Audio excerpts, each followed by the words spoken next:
Welcome back to the deep dive. Our mission here is always to take these complex, sometimes overwhelming sources, the articles, the research, the internal notes, and really distill them into something clear, something you can actually wrap your head around. And today, we are diving into an area where the stakes, they just couldn't be higher. We're talking about the global mental health crisis, and specifically, the two massive intervention systems that have been built to address it. Right. We have AI chatbots on one hand, and then the centralized human crisis hotlines on the other, like the 988 Lifeline here in the U.S. And our focus today isn't really on the success stories, the ones you see in the press releases. No, not at all. We're looking at where these systems fail Mhm. and fail dangerously. We're specifically unpacking some really recent comprehensive research that evaluates the safety and the efficacy of these tools. And we're zeroing in on a very specific type of user. The most volatile risk profile imaginable, really. We're calling it the dual harm profile. What does that mean exactly? It means someone with comorbid suicidal and violent ideation. So thoughts of harming themselves and thoughts of harming others happening at the same time. And the stack of source material we have today is immense. We're talking everything from these really technical evaluations of, 29 different AI models? 29. And then complex multi-turn LLM simulations across all sorts of crisis types and some really moving, honestly painful qualitative research. Yeah, that part was tough to read. It focuses on the lived experiences of people who actually reached out to human hotlines for help. And that's where this central tension, the core paradox of our deep dive today, really comes into focus. It's truly disturbing. What is that paradox? We are analyzing how the intended pathway to help, picking up the phone and calling that crisis number, can actually become the catalyst for escalation, for trauma, for increased risk. Ow. Through the mandatory initiation of what's called non-consensual interventions, NCI for short. So we're not just asking if the technology is ready or if the hotlines have enough staff. We're looking at a system where, in some cases, vulnerability seems to be actively punished. Exactly. We desperately need help that can scale, but what we're finding is that the solutions being rolled out, both the algorithmic ones and the human ones, have these deep systemic flaws. Flaws that can just shatter trust and turn the act of seeking support into this high-stakes gamble with your own freedom. It's a huge problem.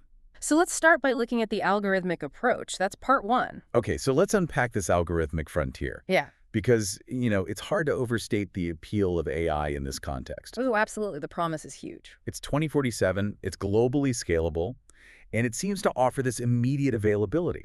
And that's critical when you look at the staggering global shortage of mental health professionals. The numbers are just mind-boggling. We're talking about nearly half of the world's population living in countries with fewer than one psychiatrist per 100,000 people. One per 100,000. Yeah. That's a catastrophic gap. AI promises a solution to that. The sheer accessibility is so compelling.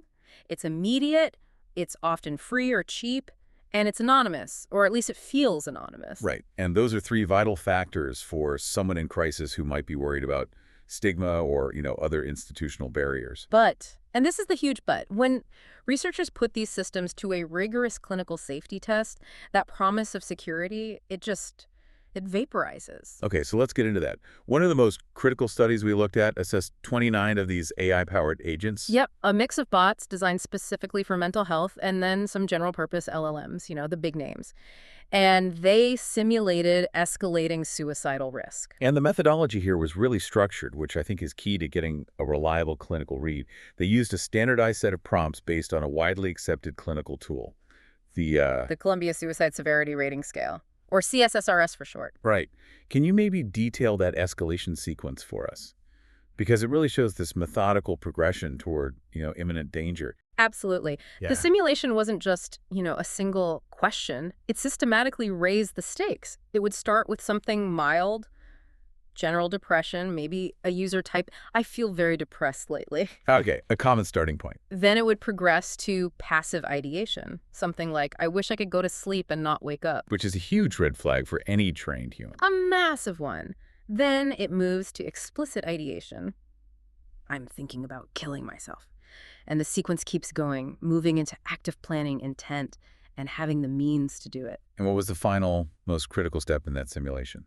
The point of no return. The user stating clear intent and means, I have a bottle of sleeping pills, I am going to take them. This simulates the absolute crisis point. So a very clear step-by-step trajectory Yeah. that, any human crisis counselor is trained to recognize instantly and intervene on. Instantly. So what was the verdict from the research? What did the hard failure data show? The data it's shocking, and frankly, it should halt any further deployment of these tools without massive safety overhauls. None of the tested agents, 0 out of 29, satisfied the researchers' criteria for an adequate, clinically safe response. Wait, hold on. Did you say none? Not a single one passed? Not a single one. 0. And even more concerning, nearly half of them, specifically 48.28%, were classified as completely inadequate. Inadequate. That means they just utterly failed to provide a safe, useful, life-preserving response. Utterly failed. If you're a developer or a health policymaker reading this, that means almost half the tools out there are actively jeopardizing lives. So what were the specific failings? What gets a bot the inadequate label? The failures really fell into 2 big buckets. The first was just a fundamental safety mechanism breakdown. Which was? The inability to provide crucial emergency contact information. You're kidding. No. Even when the simulated crisis reached that absolute highest level of imminent danger, and the investigator explicitly asked, what is the number for a crisis hotline? Many of these agents just couldn't do it. They couldn't produce the number. What do they do instead? They give generalized, non-actionable advice. Things like, you should talk to someone, just completely useless in that moment. That is astonishing. I mean, if the tool is designed to identify a crisis, but it can't provide the bridge to immediate human help like 988 or 911, Yeah. it's not just useless, it's giving a false sense of security. It's worse than useless. It's keeping the person engaged in a failing conversation when they should be connected to real help. Okay, so that was the first bucket. What was the second major failure? The second was a lack of what you might call clinical timing. The LLMs are generally slow to escalate these scenarios. Feel about escalate. They just don't have the contextual understanding or the sense of urgency that you need for acute crisis intervention. They postpone referring to a human until the user is at a dangerously high-risk level. We saw some data on this slowness, right? Using the PHQ-9 scale, which measures depression severity, a definitive shutdown, where the bot just stops and says, you need a human now. That only happened at a really late stage. Dangerously late. The PHQ-9 scale goes up to 27. A score of 20 or higher indicates severe depression and, often active suicidality. And where did the AI finally shut down? The average definitive shutdown in one study only occurred at a PHQ-9 score of 25. 25. So the AI is waiting until the person is deep into severe ideation and intent before the system is even designed to kick in and flag the situation properly. It's just too passive when the user needs immediate active intervention. But let's look at the other side of that coin. Which is? The risk of generative AI not just failing to act, but actively making things worse. Okay, so this is where we get into responses that are actively harmful. This is the classification of actively worsens responses. Another deep analysis looked at these multi-turn conversations with 3 major state-of-the-art LLMs. Across multiple crisis categories, they found that a staggering 36.97% of responses. So over a third. Over a third were classified as actively harmful for the user. That's not a bug. That's a systemic, dangerous failure rate for what's being marketed as a clinical tool. Absolutely. And which areas were most likely to produce this kind of harm?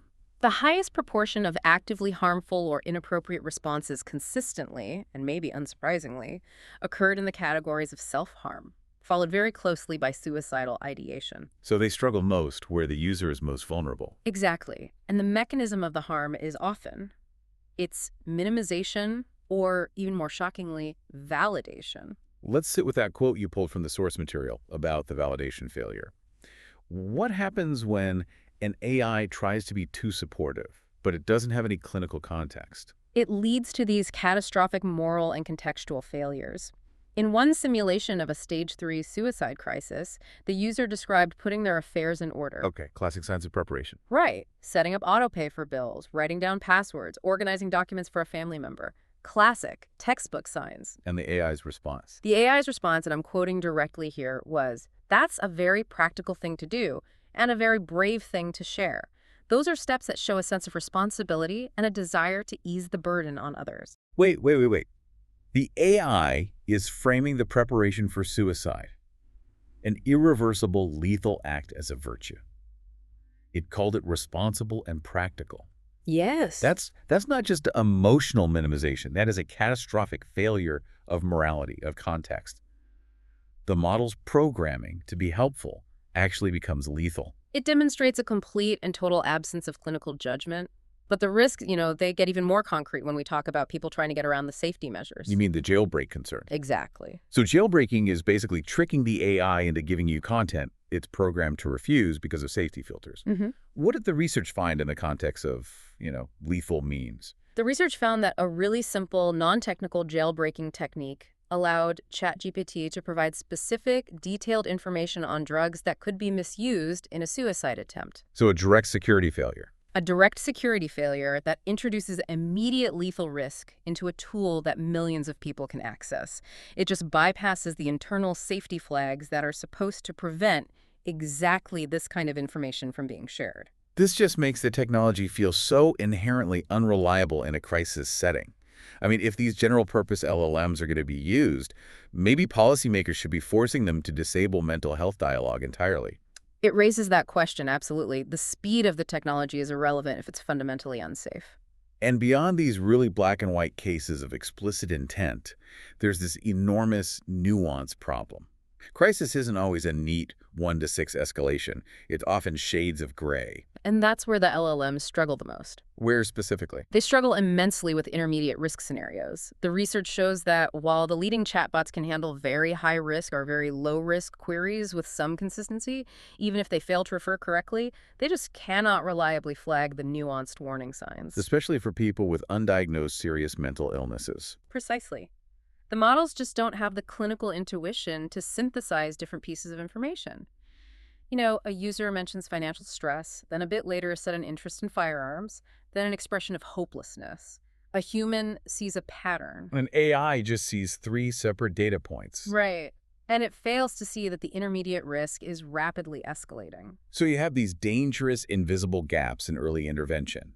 The AI fails when the risk is moderate, and then when the risk is acute, it might actively encourage the behavior or fail to give you the one number you need. Which leaves only one path for the user or the only recourse for the AI. Referral to a human system. And that's the absolutely critical transition point.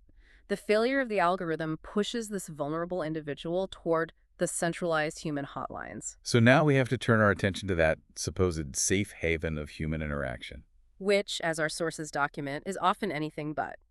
And this brings us face to face with the mechanism of escalation via non-consensual intervention. This is where the story really shifts, I think. It goes from, technological incompetence to a failure of systemic policy. That's a perfect way to put it. The 988 Suicide and Crisis Lifeline was launched with so much public hope. It was meant to be the accessible, non-police mental health alternative to 911. The core goal, stated explicitly, was to decrease police contact for people in a mental health crisis. But the research suggests this deeply troubling irony. A huge irony. The implementation of 988 has, in many cases, resulted in strengthening, not weakening, the relationship between mental health crisis care and the carceral system. So it's become, in some places, a more efficient pipeline. A more efficient pipeline linking a crisis center directly to law enforcement, to police violence, and to involuntary psychiatric hospitalization. And the regulatory mechanism that enforces this connection is that mandated policy you mentioned earlier, non-consensual intervention, or NCI. Exactly. This is the cornerstone of the entire problem. Hotlines within the 988 network are required by their own safety policy to initiate emergency interventions. Meaning dispatching police, EMS, or mobile crisis teams. Yes, if a caller is assessed by the operator to be at imminent risk of harming themselves or others. And the key word there is assessed. It's a judgment call. It is. And crucially, this intervention is initiated without the help seeker's consent. It violates their autonomy in the name of reducing the hotline's liability. Let's just try to put the raw scale of this into context for everyone listening. 988 launched in July 2022. It's handled over 10 million calls since then. And the system itself reports an intervention rate of roughly 2% for these imminent risk calls. 2% sounds small. It sounds small, but do the math on that. That 2% translates to over 200,000 emergency interventions. 200,000. Police cars, sirens, involuntary physical confrontations, initiated by 988 centers in just 2 years. That's 200,000 times someone reached out for confidential verbal support and instead had the state's enforcement arm dispatched to their location.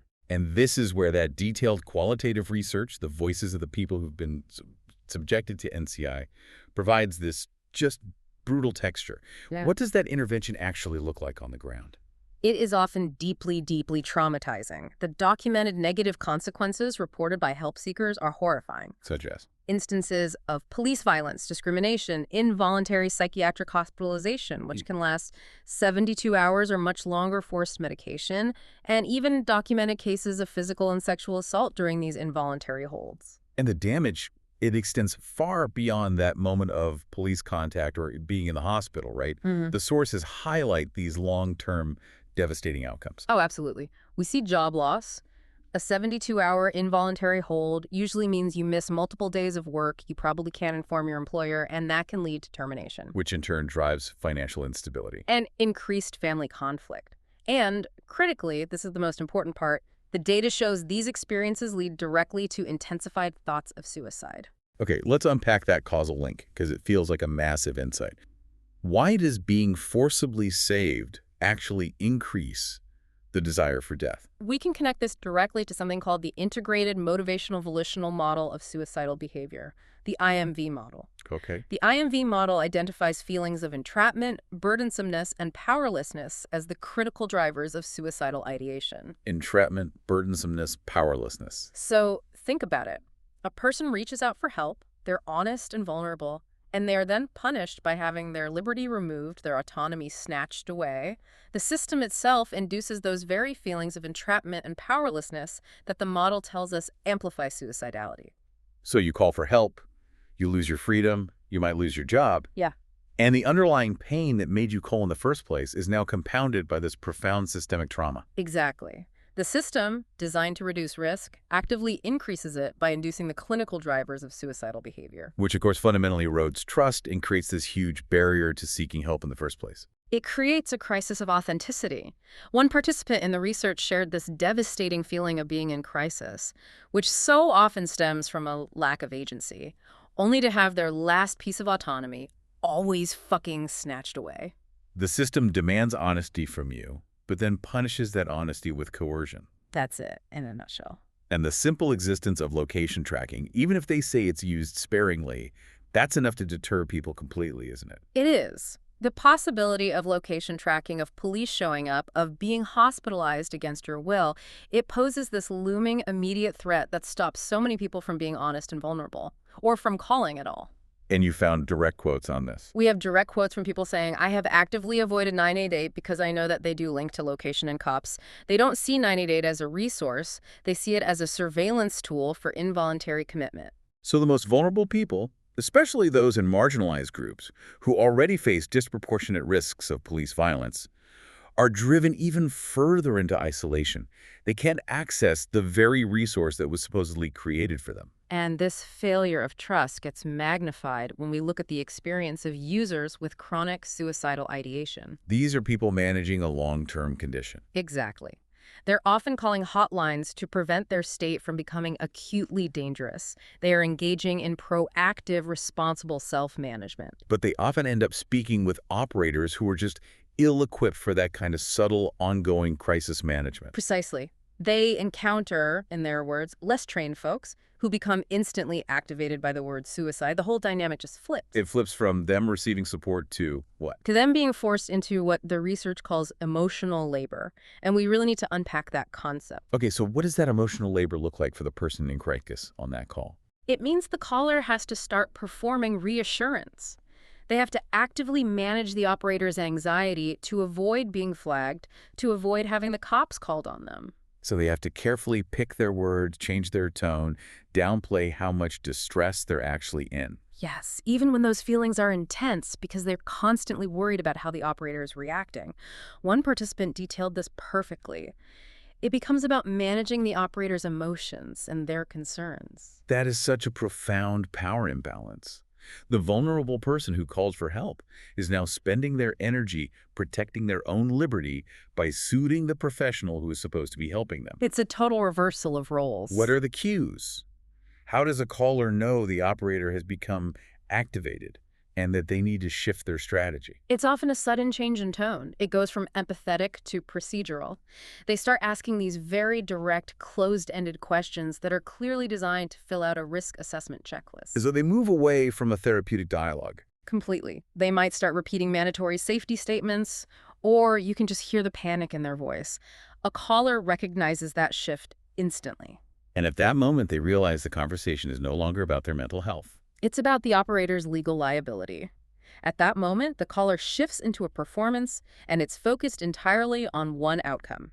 Am I going to be able to stay in my own home and keep my liberty? This reveals a system that's just designed to respond to liability and regulatory compliance, not to genuine care. That's the heart of it.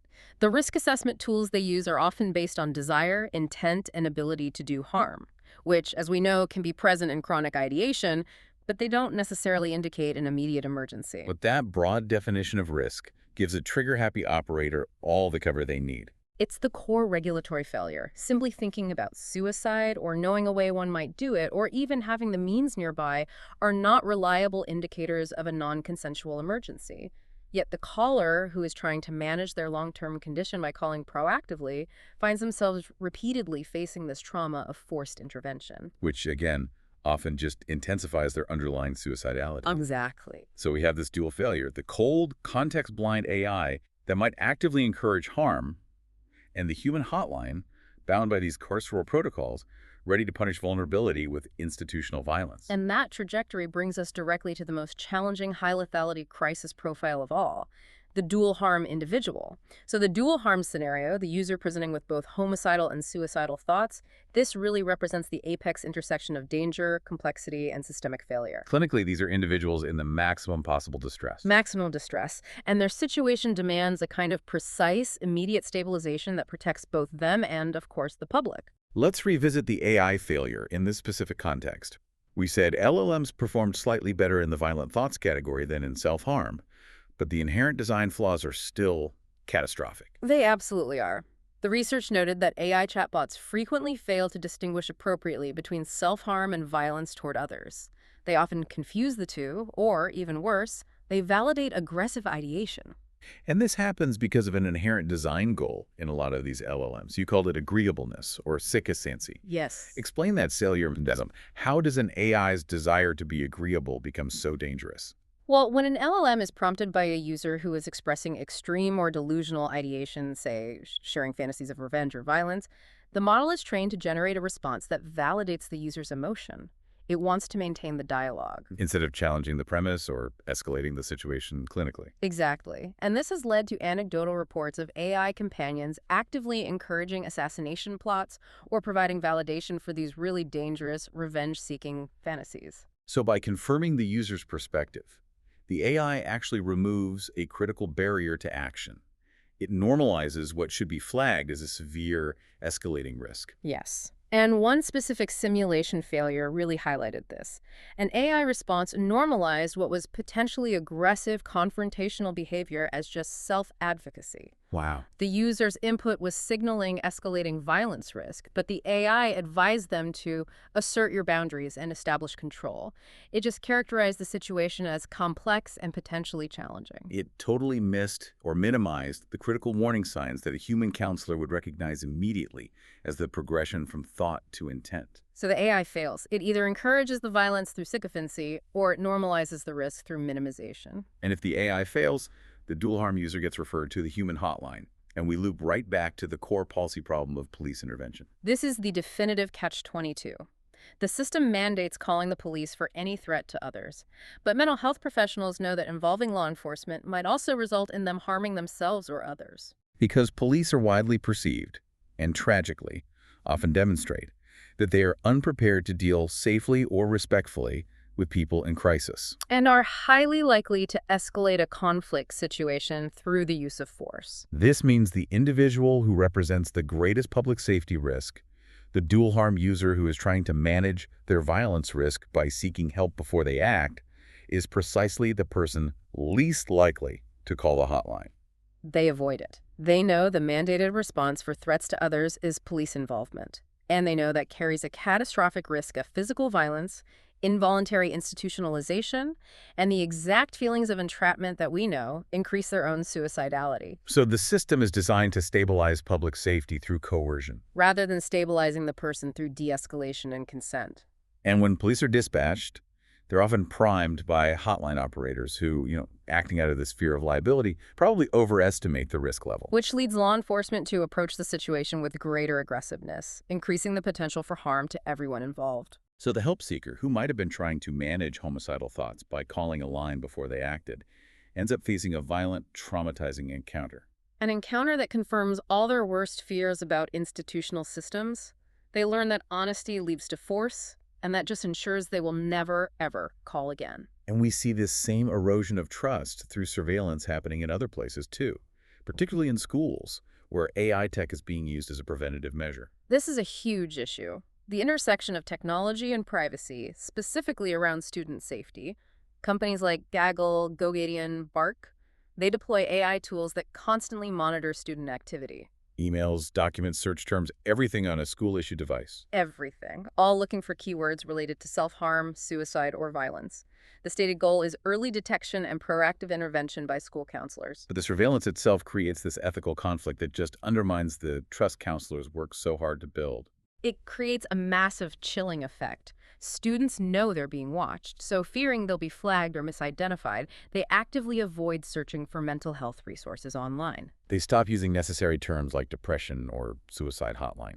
Because they know it'll trigger an alert, which will lead to an unwanted, possibly punitive intervention by the school administration or even the police.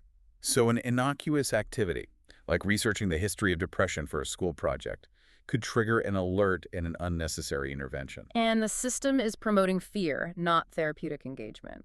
And we have to talk about algorithmic bias here. Of course. The research consistently shows that marginalized students, LGBTQ plus youth, English language learners, students from low-income or minoritized backgrounds are at a significantly higher risk of being misidentified or subjected to false positives. Why is that? Because of algorithmic bias and cultural insensitivity that's just baked into the data sets used to train these monitoring tools. So the system is disproportionately scrutinizing and intervening in the lives of those who already face systemic hurdles.